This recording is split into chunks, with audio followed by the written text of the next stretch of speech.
Welcome back to another episode of the Catholic Buzz podcast. We're so happy that you're joining us today. It's our 45th episode. Oh, right? That's like diamond or wood or I don't know. There's a special celebration. I think. Is that right? 45 episodes? Yeah.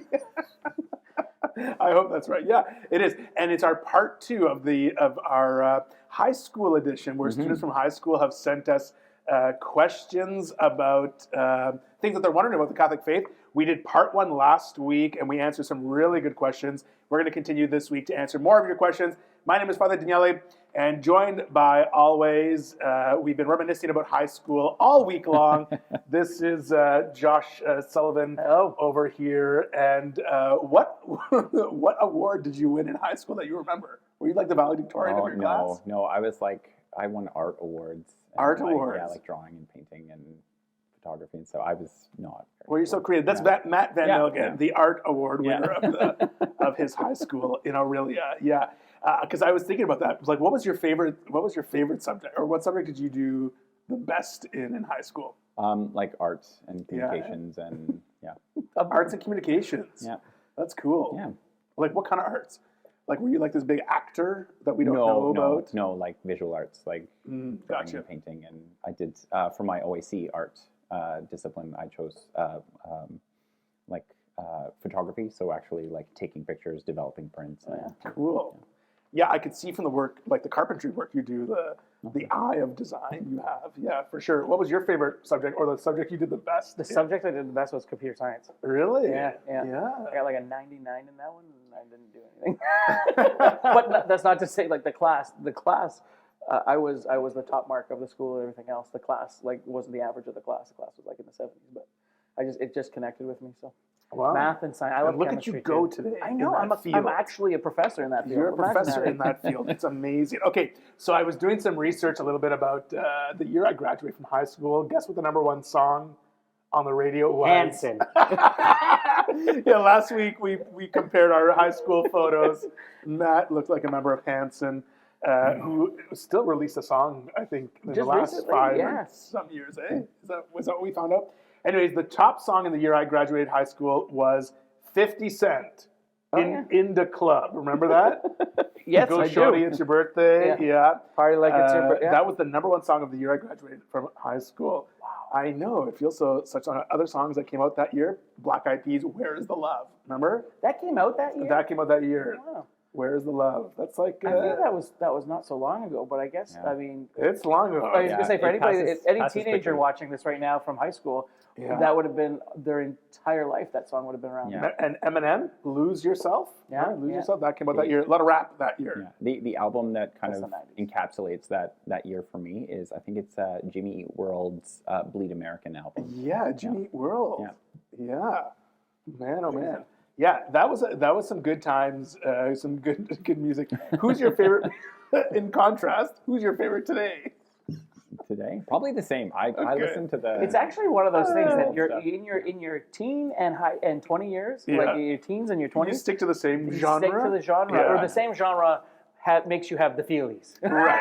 You know? Yes, exactly. And so, I listen to shanties right now. That's my big thing. Listen to shanties as it was. But I just love all the harmonies and singing along with them and all that other fun stuff. I would have been really surprised if Matt said like he listens to Cardi B or something like that. I don't know if that would be. I have no idea who that is. And you're better for it. Yeah.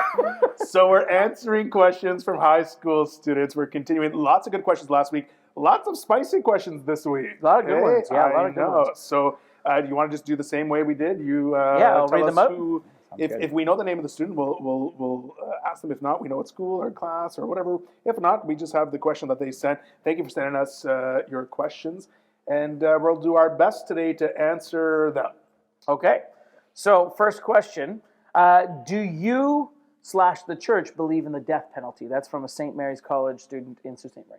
Okay, the death penalty, it's actually a really good question. That's a great question. The Pope Francis spoke about this in 2018, where the church teaching before 2018, like in the catechism, remember the catechism we talked about is a collection of church teachings available for people. We said that every classroom should have it, every school should have it, and you can even look it up online for free. But prior to 2018, The teaching on the death penalty was that the death penalty is only possible if there was it was only permitted if it was the only way to protect human life from a certain aggressor, so from the person committing the crime, right? But then it also said that this is very rare, if not non-existent. So let's say you were in a scenario where in the public, in the protection of the public, public people, you had to put someone to death, right? It says it's very rare that you can't like secure someone safely, that they're not a threat anymore. Mm-hmm.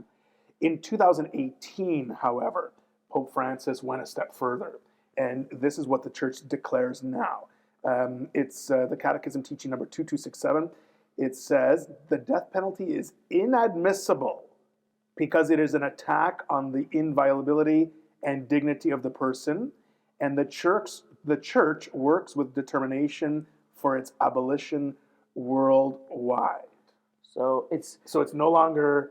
Is that doctrinal, or is that just the Pope's?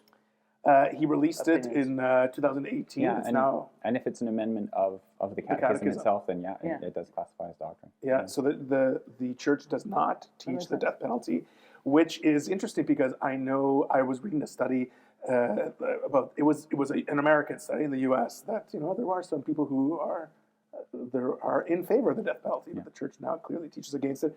This goes along with our teaching about life.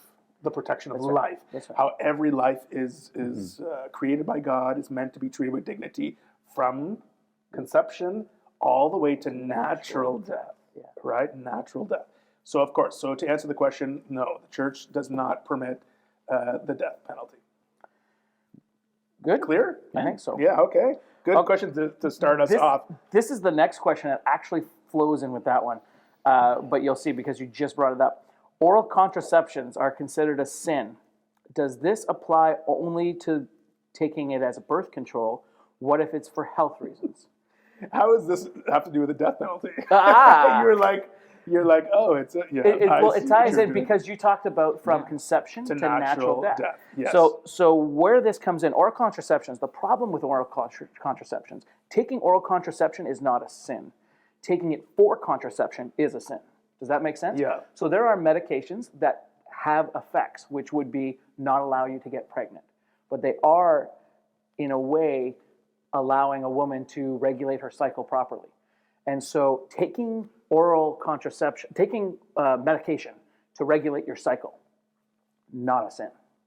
That's okay. But if you were to do that, you have to abstain from the possibility of getting pregnant. And what happens there is, in taking this medication, it allows a woman to shed her uterus lining, getting all scientific here, but shed the uterus lining, and if there happens to be a baby implanted in the uterus at that time, it sheds the baby. So it effectively causes an abortion, causes them to kill the baby inside and shed that as well. And so that's how an oral contraception works, and that's why the Church is against it, is because from conception to natural death, no killing, right? Yes. And so that's where oral contraception, you're allowed to take the medication if you're a woman and you have cramps and the doctor prescribes it, 100% take the medication. But it means that you have to understand how your body works, and you cannot put our life at risk. So it doesn't mean you can take the medication, but you can't have sex. Or if you are taking you have to understand how your cycle works so that you do not get pregnant. Does that make sense? Same with the people, to give you another, people taking chemo. My mother, kind of getting a little weird there, but my mother was cancer. She passed away and stuff, but she was still young enough that she could have got pregnant. But she was going to have chemo. And so they had to make some decisions there about their life and stuff, because the chemo would have killed any baby that she would have been carrying and stuff. And so there's a lot of, if you have to take medication that could cause a miscarriage or an abortion, that's where the Church comes in and says, okay, if you're going to kill a baby, no, you cannot take it, or you have to do it the right way.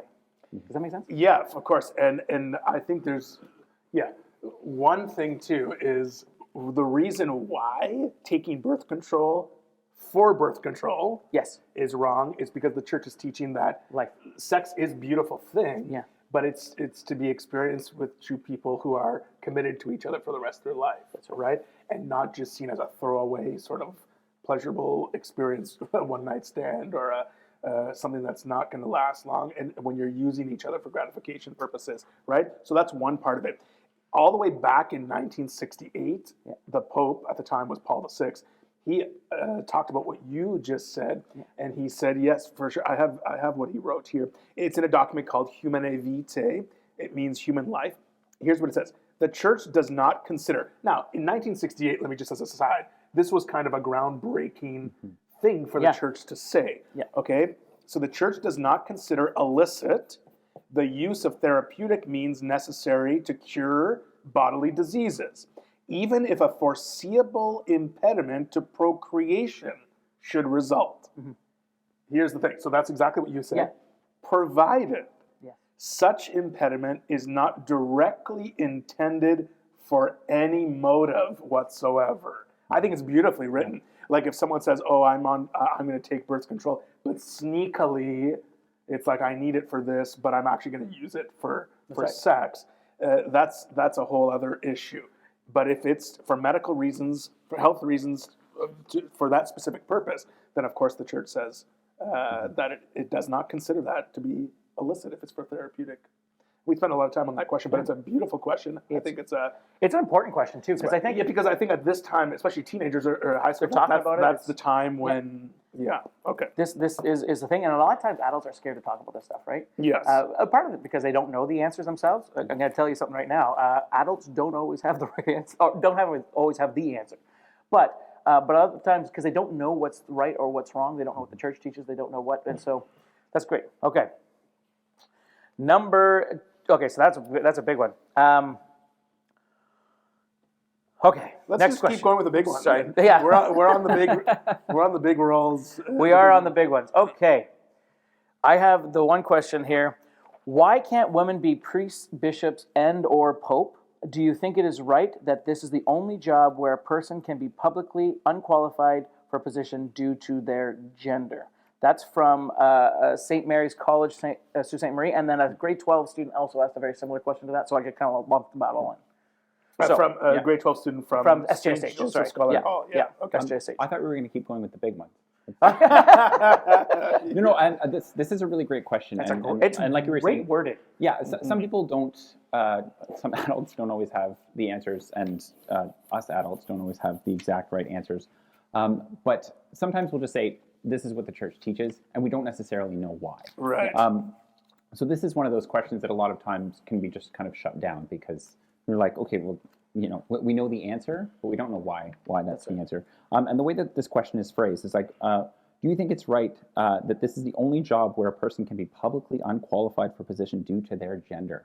I think a necessary clarification or qualification is that a lot of times this discussion is framed in a way that we look at a priest being a job, being a career choice, being something that someone can just kind of pick up or put down, as the case may be. But that's not the case. It's not a job. It's not a career. It's a vocation. And it's like a father couldn't decide just next week that he wants to be an electrician or that he wants to be something else. It's not a career in the conventional sense. So I think just making that initial clarification, it's a lot easier to say that this isn't a job. This isn't a position within a global multinational organization. That's a good point. Yeah. And when we think about women advancing in careers, it's like if you're thinking in terms of just a strict kind of institutional sense, it's a fair question. Why not? Or like of course why not? But then on the other side, where it says the only job or career where a person can be unqualified for a position due to their gender. If we're thinking in terms of vocations, that goes both ways. There are a number of kind of vocations that people are unqualified for based on their gender, and these apply to men and women. It's like I can't be a mother. Like I am unqualified for that position due to my gender. Right. I'm unqualified for that vocation. But if you viewed that seems like an obvious example, but people don't typically think of motherhood as a career, as a job. But it's more clearly a vocation, and I think that's the way we need to think about the priesthood as well. And we talked about this in a previous episode just recently. So this question might even come on before, or maybe the person wasn't able to. So look at what episode was that? It was episode 40. We did a whole episode on if the church will allow women to be, or can the church permit women to be priests. So episode 40, it was just about 5 episodes ago, if you go back and look at it. And so brief sum up of answers, like what you're talking about, looking at it as a vocation, not a job. And I agree 100% with you. I think that's the problem, is the worldly sense, there's no spiritual aspect to things. And so it's just a job. And so as a job, why can't a woman do the job? Well, a woman could do that job in the sense of administration of a church, 100%. Or preach. Or preach. Or exactly. Follow, exactly. Some women may be better confessors, meaning they'll listen to you better or be able to discuss that with you sometimes than some priests could be, but that's not the case here. It's a vocation. So what about the vocation allows it that it's a male role? What part specifically? We talked about it, but so we did a whole episode where we talked about it in a little more depth. But quickly, I'll say right from the beginning is that the vocation comes from Christ. That a priest, when Jesus established the priesthood at the Last Supper, he did so with the selection of his 12 apostles gathered around him, and the priest stands in the person of Christ. It's a Latin term we call in persona Christi. So the priest takes on the person of Christ in his fullness, in his humanity, in his maleness, and we offer the sacrifice at the altar as the person of Christ, right? And so that's one of the main reasons. Now, you look at, I don't know how much time you want to spend on this question because we did a whole episode on it, but like we mentioned, you look at, there was very qualified women around at the same time for Jesus to choose to be priest. Mary Magdalene, Mary, his mother, all these people who even Peter's wife, I think, was around at that time, and we're following them around. There's a lot of women, Mary and Martha, all of them. Exactly. So the priesthood that's something that the church just can't change, and you can't, because it was instituted by Jesus. People will say, well, because of the time Jesus lived it.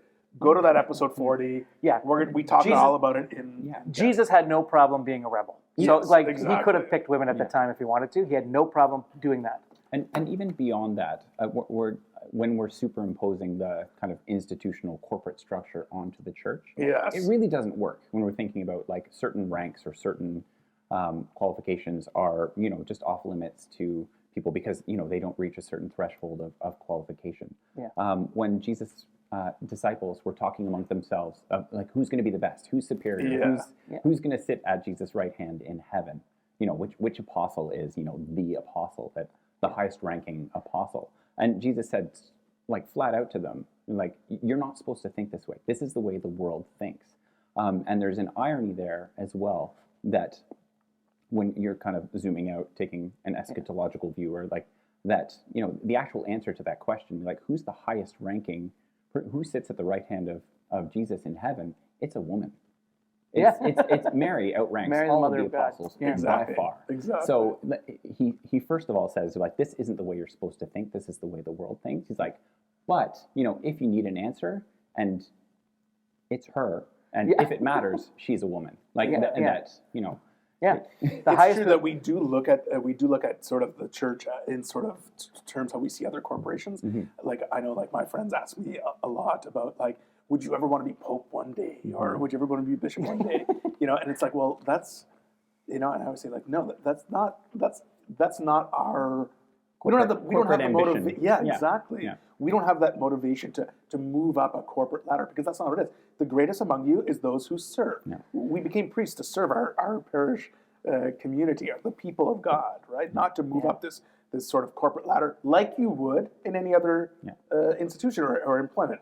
The church, however, is not that, but people can't help but to put that sort of imagery on. Christ even showed that in the sense, because I think it was around this discussion while they're having that, and they even asked, he got down on his knees and washed their feet to show him that, okay, no, the greatest here is not me who possesses the power. Yes. And he got down and it's the role in the church. So you have to start, I guess people don't understand it from a worldly point of view because they can't look at the church from anything other than a worldly point of view. Mm-hmm. We have to take a step back and look at it, like you were saying, Matt, from a different perspective, which is the greatest in the church. Those like the bishop is in charge of serving the entire diocese. Mm-hmm. The priest is in charge of serving the entire church.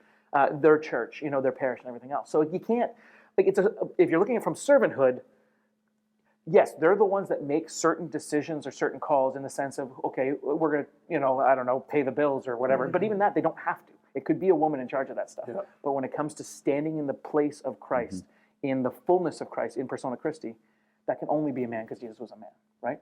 Exactly. Okay. So, and like I said, episode 40 yeah, of our we'll go into podcast detail goes about into that. detail about all that. Yeah, good question, That's though. a great question. Yeah. Okay, and so on that kind of note, there's a couple of them here. So, do you agree that the Catholic Church should make a role of women priests and gay marriage acceptable? That's from Corey from St. Mary's College in Sault Ste. Marie. So I think we already kind of hit the women priest. The church doesn't have the authority to do that, right? Because Jesus himself instituted it. So we kind of talked about that. So do we think that do you agree that the Catholic Church should make gay marriage acceptable? I think in the same vein that it's a fair question when you're looking at it from a worldly perspective. So if your understanding of marriage is primarily that it's a legal arrangement, that it's something that is officiated by civil authorities, and you go on file as being married to this, that, or another person, that you're eligible for insurance and all of these sort of practical benefits that come with a legal marriage arrangement. That why not? Like that it seems like you're just you're checking a box of progress on your way to some sort of utopian society by just opening the door to all of these things. And it seems like on the surface, at least, very charitable, very merciful, very to say that this seems to be the next logical step. But you need to make the distinction that the church doesn't understand marriage as a civil, legal arrangement. No. Marriage is a sacrament. Marriage has been around for a lot longer than civil authorities, and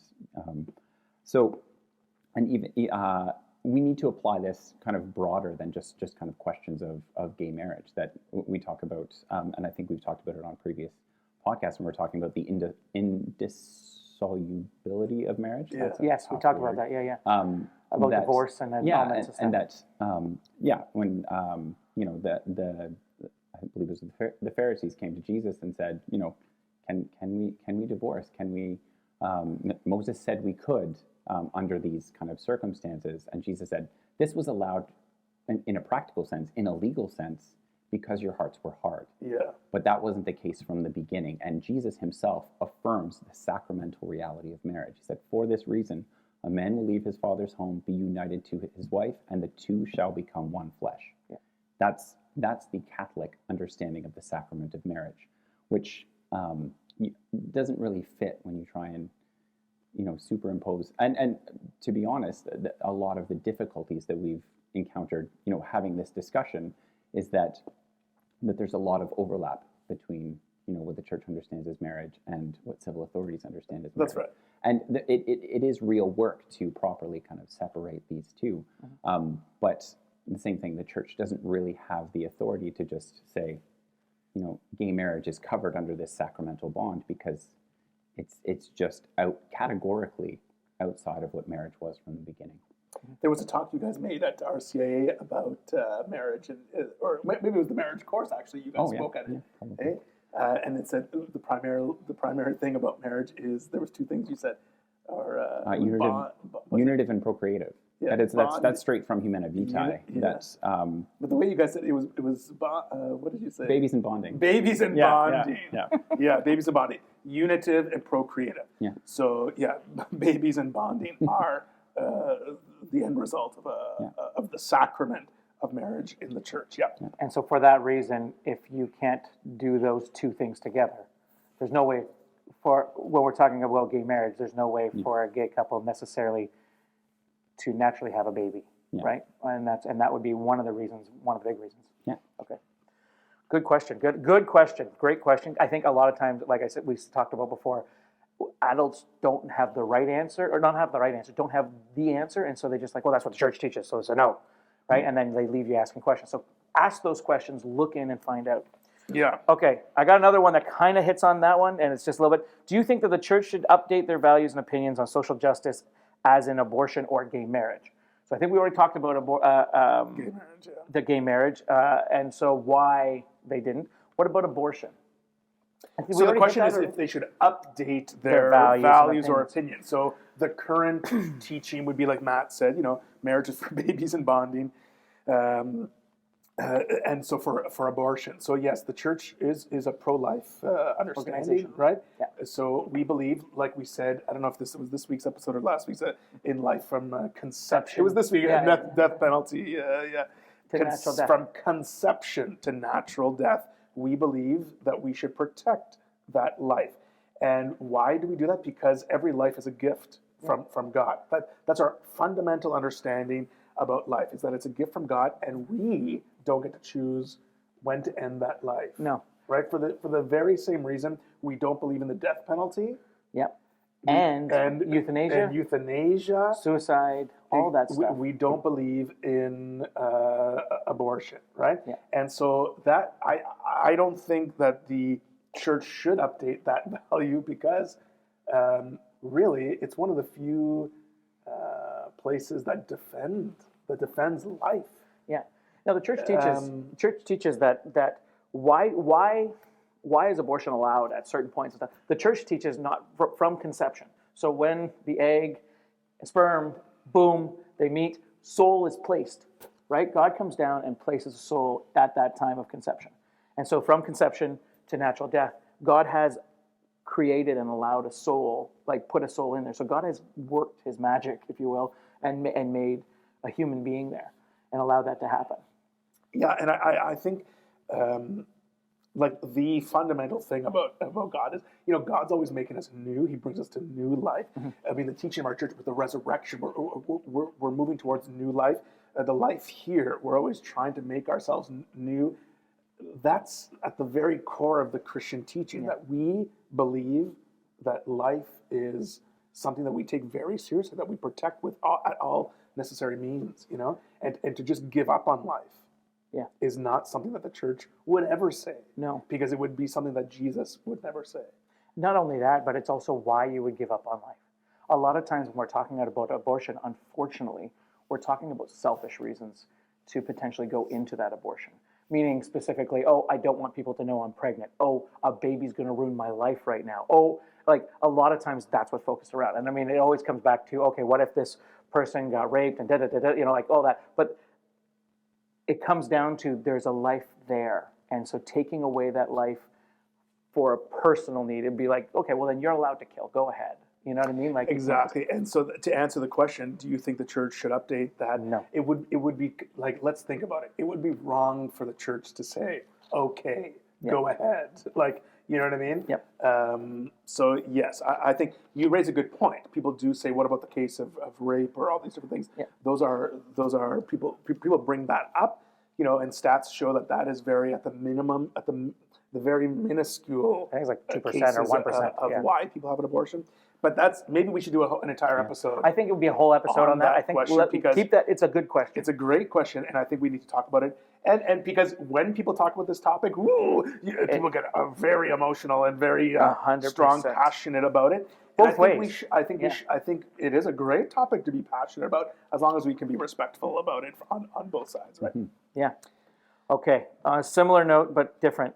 I believe, because this is all the same. Similar note. I believe scriptures and vocabulary should be modernized to make it easier to understand and more acceptable in present-day society. What is your opinion on this?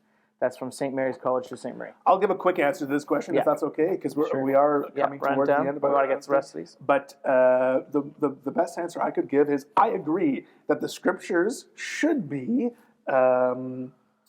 presented in a way that's easy for people to understand. Yeah. That's where, and by that I don't mean changing the text. I don't mean like writing out the scriptures in like new text format. Like BRB, LOL, like that sort of stuff. But I do mean that we should take the scriptures and help people understand them. That a priest tries to do that Sunday at Mass with his homily, but we should also be doing that at home. We should be reading it, asking questions. What did Jesus mean when he said this? How does this pertain to my life today? Teachers at school should be doing it. Catholics everywhere should be doing it. People in the family should be doing it. Yes, I agree that we need to clearly understand better the scriptures that are laid out for us, but it takes us to be able to do it. Does it mean translating the text into a new modern format? No. But because I think when someone knows the scriptures, understands the context, and is passionate about teaching it, people can come to understand the scriptures. And what was meant by that. Yeah. Do you mind if I add something? Yeah, sure. I know we're tight on time. But the church itself has had a mandate and an onus to bring the scriptures to the masses from the beginning. And we talked a while ago about how beauty was one of the ways that they did, like stained glass windows before people were kind of literate enough to read. The fact that the Bible comes to us in translation is that it's changed in a way that we can understand it. It's made accessible by being translated into our language. Mm-hmm. I think the point you're identifying is that we don't want to get to a point where we're compromising the integrity of the scripture, compromising the integrity of the message in order to make it accessible. So even my 6-year-old has a comic book Bible that is, not the whole story, but it's something accessible, something he can learn the stories through. There are translations of the Bible that are paraphrases that are written in kind of more easy vernacular kind of prose.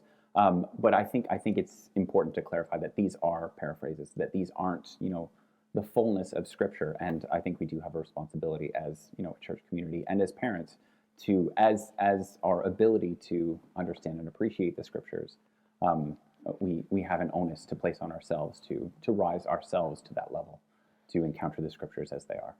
Yeah, that's great. And I think, the Bible's been around since the 4th That's century. what I was going to say. Yeah. The Bible. Like the Gospels were written in like 50 to 80 AD or something around there. There's some 110. Yeah, 110 somewhere around there. There's some, but it is in there. And then so like a lot of that scripture has been written in that time frame. Yeah. Merely 100 years after Jesus' ministry, and then we put it together within the next 300 years after that.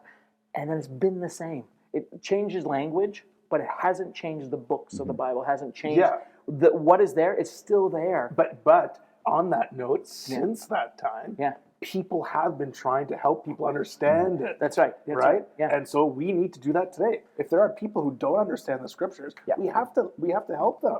It'd be really neat for a religion class in high school just to spend time on the Gospels. Just to read through them. Or the Acts of the Apostles. I mean, because that's the Acts of the Apostles, the first Christians. Exactly, the first Christians and their stories and how they kind of dealt with things. And to ask, what did they mean by that? How did they understand that? How did they come to know that was true? Those are questions we still ask today. How do we know that that's true, right? I think there's a great benefit to that. Okay, last question. Okay. I know we've had so much fun, but this is it. Last question from our high school students. This is from grade 12 students at Schollard at SJSH North Bay. This is a good one. Is God upset or angry when I only pray when I need things? Will God listen to me when I pray at these times and not when I'm requesting something? So to answer some of that quickly, I guess, is God upset or angry when you pray? No. If it's only when you need things, it is a good question. It's like if I only talked to Matt when I needed something, he would start to say, well, Father's starting to use me here. Yeah. He only calls me when he needs something, right? Does God do that with us? No. It's a very human thing for us to do. But does God do that with us? No. God is so happy when someone reaches out to him because God wants to be part of our life, right? So is he upset or angry when you pray only when you need something? No, he's not upset or angry. However, that doesn't mean that you should continue doing that, right? God does listen to you when you pray at those times, but the beautiful thing about it is when we're in a rhythm of prayer, when we're in the practice of prayer, and we're used to conversing with God, then we start to really appreciate our prayer life as a real important part of our relationship with Jesus, right? So to be able to have that constant prayer, I think is really important, not just to reach out when we need something, but always, right? Yeah. Yeah, and I would say, like, for me, the clearest analogy is parenthood. That it's like with my children, it's like would I be upset if they only sought me out and wanted to talk to me when they needed something?